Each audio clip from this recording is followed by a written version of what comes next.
বিসমিল্লাহির রহমানির রহিম। আজকে বিরিয়ানি রান্না করতেছি অন্য স্টাইলে।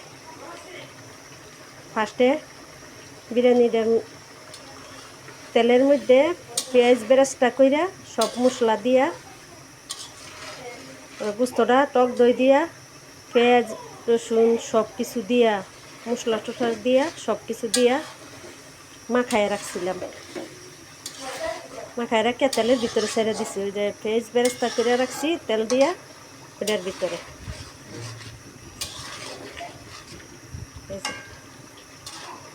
সব মশলা দিয়া ইয়ে করে রাখছি, মাখায় রাখছি।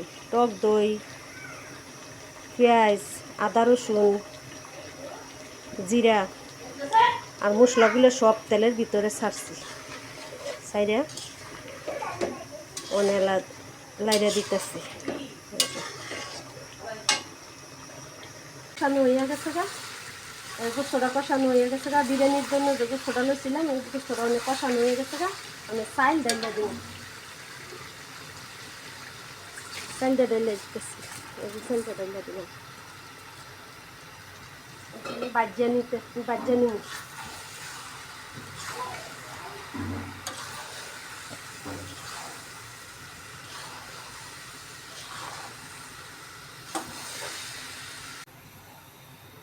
চাউলটা কষানো হয়ে গেছে গা, গোস্তের সাথে পরিমাণ মতো পানি ঢেলে দিতেছি। পরিমাণ মতো পানি ঢেলে দিলাম।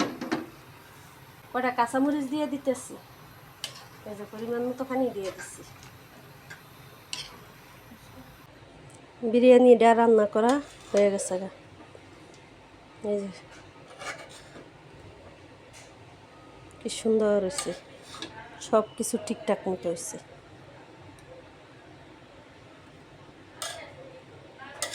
এই যে সুন্দর মতো হয়েছে বিরিয়ানিটা, খুব সুন্দর একটা গ্রান বাড়ছে।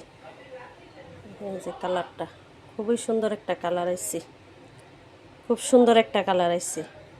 এই যে কি সুন্দর।